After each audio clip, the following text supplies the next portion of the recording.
नमस्ते dear viewers. आज के इस वीडियो में हम लोग एक्सप्रेशन डिराइव करने वाले हैं वेलोसिटी, एक्सलरेशन और टाइम पीरियड का, वैसे पार्टिकल्स के लिए जो सिंपल हार्मोनिक मोशन एक्सिक्यूट कर रहे हैं। देखिए, पिछली दो वीडियोस में, ये हमारा ऑसिलेशन का वीडियो नंबर 3 है।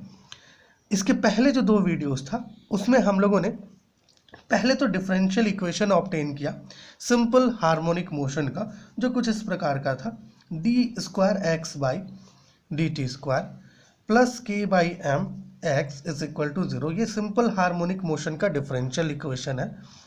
और इस डिफरेंशियल इक्वेशन को हम लोगों ने वीडियो नंबर 2 में सॉल्व किया, जहां पर हमें सॉल्यूशन मिला x=a sin ωt+φ। ऐसा हमें सॉल्यूशन मिला। अब हम लोग पहले से ही ये पढ़ते आ रहे हैं कि x जो है ये डिस्प्लेसमेंट है। मतलब इस डिफरेंशियल इक्वेशन को सॉल्व करने के बाद हमें डिस्प्लेसमेंट का एक एक्सप्रेशन मिल रहा है। इसी एक्सप्रेशन की मदद से वेलोसिटी पता हो जाएगा, वेलोसिटी मिल जाएगा तो एक्सलरेशन मिल जाएगा। Okay, and then time period पता कर लेंगे। कोई भी पार्टिकल या बॉडी या सिस्टम जो सिंपल हार्मोनिक मोशन एक्सिक्यूट कर रही है, उसका वेलोसिटी कितना होगा, एक्सलरेशन किस प्रकार का होगा एक्सप्रेशन, ओके, टाइम पीरियड, ये सबको आज देखने वाले हैं। देखिए, हम लोग ऐसा मान लेते हैं कि हमारा जो पार्टिकल होगा ना, वो मीन पोजीशन से शुरू करेगा। जैसे हम लोगों ने पहले वीडियो में पेंडुलम लिया था। मान लीजिए ये पेंडुलम का मीन पोजीशन है, इधर ये दो साइड्स पर एक्सट्रीम पोजीशंस है E2 और E1। तो हम लोग ये मान करके चलेंगे, ऐसा ले करके चलेंगे कि हमारा जो पेंडुलम का ऑसिलेशन है वो मीन पोजीशन से शुरू हो रहा है। ठीक है, तो यहाँ पे ऐसा लिखते हैं कि if particle starts from mean position, okay, अगर ये मीन पोजीशन से शुरू कर रहा है तो इस केस में जो इनिशियल फेज बनेगा ना, दैट इज फाई, वो 0 से इक्वल होगा। ओके, सो हमारा ये जो सॉल्यूशन है x=, ओके, ये क्या बन जाएगा जब फाई का वैल्यू 0 पुट करेंगे इसमें, तो इस वाले में फाई का वैल्यू 0 रखेंगे तो क्या बनेगा, x=a sin ωt हो जाएगा। अब इसी एक्सप्रेशन का हम लोग इस्तेमाल करेंगे। अब देखो, ऑन डिफरेंशिएटिंग यहाँ से वेलोसिटी का एक्सप्रेशन मिल जाएगा, वेलोसिटी, ठीक, velocity on differentiating 1, okay, with respect to t, हमें क्या मिलेगा, dx/dt is equal to, a को a रखेंगे, कांस्टेंट है ये, एम्पलीट्यूड, साइन ωt को डिफरेंशिएट करेंगे तो मिलेगा cos ωt, और फिर केवल ωt को डिफरेंशिएट करेंगे तो मिलेगा ओमेगा। यहाँ क्या मिल रहा है, a ओमेगा cos ωt।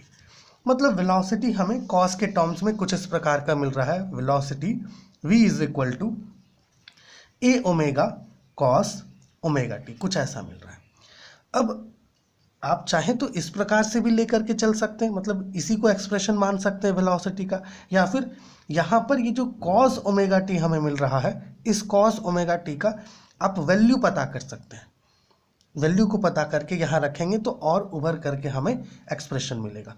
तो चलिए इसको इक्वेशन नंबर 2 ले लेते हैं और देखते हैं कि इसमें हम लोग आगे और क्या क्या कर सकते हैं।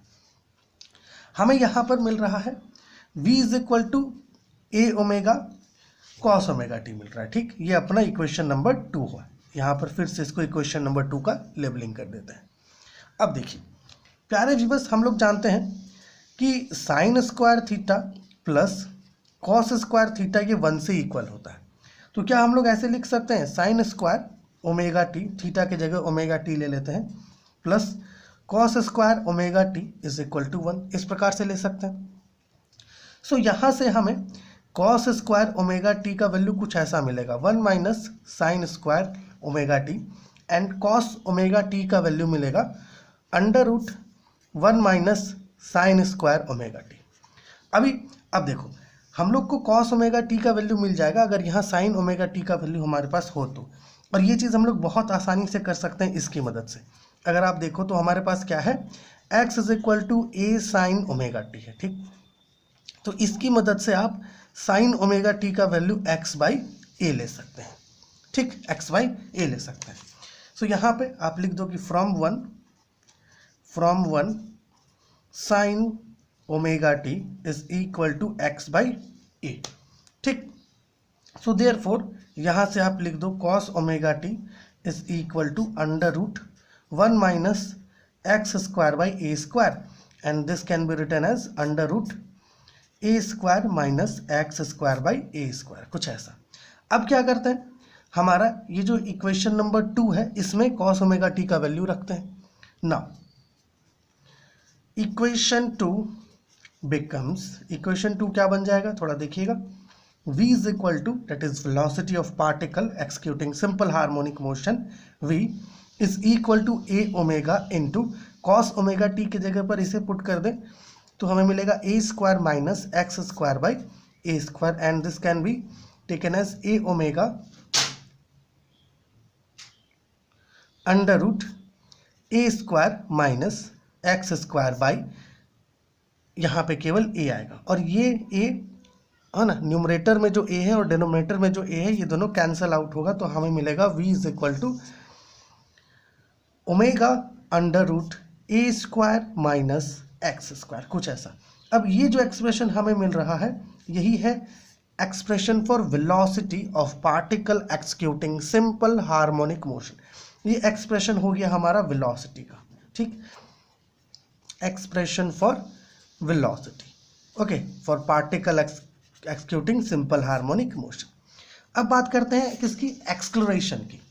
तो एक्सक्लरेशन कैसे पता करेंगे, थोड़ा यहाँ देखिएगा, एक्सक्लरेशन। ठीक, इसके लिए हम लोग जो वेलोसिटी का एक्सप्रेशन पता किए हैं उसका यूज कर सकते हैं। ओके, नहीं तो फिर हमें पता है एक्सक्लरेशन क्या होता है, D square x by D t square होता है। आप सिंपली चाहें तो एक्स का वैल्यू यहाँ पर रख सकते हैं। तो हमें पता है कि फ्रॉम 1 एक्स क्या है, ए साइन ओमेगा टी है ना, a sine omega t from 1। So acceleration a is equal to d square by d t square. X की जगह पर आप ए साइन ओमेगा टी यहाँ पर ले सकते हैं। ओके, सो यहाँ पर ए इज इक्वल टू, अगर आप डबल डिफ्रेंशिएट करते हैं इसको तो आपको मिलेगा ए माइनस में आएगा, ये माइनस ए ओमेगा स्क्वायर को माफ कीजिएगा साइन आएगा यहाँ पर, साइन ओमेगा टी, आपको ये मिलेगा, है ना। मतलब जो एक्सक्लरेशन है ए, या फिर ऐसा करते हैं चूंकि स्मॉल ए से एम्पलीट्यूड भी ले रहे हैं तो कन्फ्यूजन हो सकता है, तो ऐसा करते हैं एक्सक्लरेशन को कैपिटल ए ले लेते हैं। ओके, एक्सक्लरेशन को क्या करते हैं, कैपिटल ए ले लेते हैं। ठीक, कैपिटल ए। सो यहाँ होगा minus a omega square sine omega T.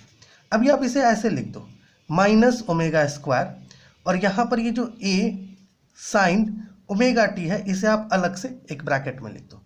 अब हमें पता है कि ए साइन ओमेगा टी क्या है, एक्स से इक्वल है फ्रॉम 1। सो आप यहाँ लिखो a is equal to minus omega square x. ये जो एक्सप्रेशन हमें मिल रहा है ये एक्सप्रेशन क्या है, ओके, ये एक्सप्रेशन है आपका एक्सप्रेशन फॉर एक्सक्लरेशन। ओके,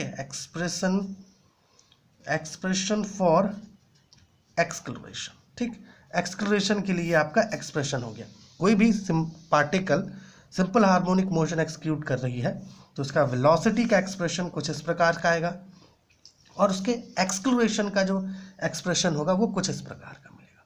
ठीक है, अब थोड़ा टाइम पीरियड पर चर्चा कर लेते हैं कि टाइम पीरियड का एक्सप्रेशन किस प्रकार का होगा। देखिए, टाइम पीरियड, ओके, बेसिकली हमें पता है कि जो ओमेगा है that is angular frequency, okay, ये आपका किससे इक्वल होता है, 2 पाई बाई टी से होता है। तो इसकी मदद से हम लोग यहाँ पे टाइम पीरियड का एक्सप्रेशन लिख सकते हैं, t is equal to 2 pi by omega. ठीक, अब अभी कुछ देर पहले हम लोगों ने एक्सक्लरेशन का एक्सप्रेशन देखा था, क्या आया था, a is equal to minus omega square x, कुछ ऐसा एक्सप्रेशन हमें यहाँ पर मिला। अब यहाँ से देखिए, यहाँ से हम लोग क्या कर सकते हैं, इस ओमेगा स्क्वायर का वैल्यू आप चाहें तो ए बाई एक्स, मतलब एक्सक्लरेशन बाई स्मॉल एक्स ले सकते हैं इस प्रकार से। ठीक है, इस प्रकार से आप चाहें तो इसे ले सकते हैं। सो इससे यहाँ पर होगा ये कि हम लोग जो टाइम पीरियड टी है इसे आप इस प्रकार से लिख पाएंगे, 2 pi under root 1 by omega square. अभी अगर इस रूट ओमेगा स्क्वायर के रूट को तोड़ेंगे तो हमें यही मिलेगा, t is equal to 2 pi by omega. अभी ओमेगा स्क्वायर का वैल्यू अगर यहाँ पर पुट करें तो देखिए क्या होगा, 2 pi under root 1 by omega square है तो a बाई एक्स आपका यहाँ पर होगा। So t is equal to 2 pi under root x by a. आपको कुछ ऐसा एक्सप्रेशन टाइम पीरियड का देखने को मिलेगा। ओके, कोई भी पार्टिकल या बॉडी जो सिंपल हार्मोनिक मोशन एक्सिक्यूट कर रही है, इस प्रकार का आपको एक्सप्रेशन देखने को मिलेगा। t is equal to 2 pi under root x की जगह पर डिस्प्लेसमेंट रख दो क्योंकि x डिस्प्लेसमेंट है। ओके, और यहाँ पर जो a है आपका ये एक्सक्लरेशन है, एक्सक्लरेशन। इस प्रकार का एक्सप्रेशन आपको टाइम पीरियड के लिए मिल रहा है। सो देखिए आज के इस वीडियो में हम लोग क्या किए, एक्सप्रेशन डिराइव किए वेलोसिटी का, एक्सक्लरेशन का, टाइम पीरियड का, वैसे पार्टिकल्स के लिए जो सिंपल हार्मोनिक मोशन एक्सिक्यूट कर रही थी। ओके, ये आपका डिफरेंशियल इक्वेशन है सिंपल हार्मोनिक मोशन का। वीडियो नंबर 1 में डिराइव किया हम लोगों ने, इसे समझा है कैसे आएगा ये। फिर इस डिफरेंशियल इक्वेशन को वीडियो नंबर 2 में हम लोगों ने सॉल्व किया और ये हमारा वीडियो नंबर 3 है। होप ये वीडियो आपके लिए हेल्पफुल हुआ होगा। चलिए मिलते हैं आपसे अगली वीडियो में।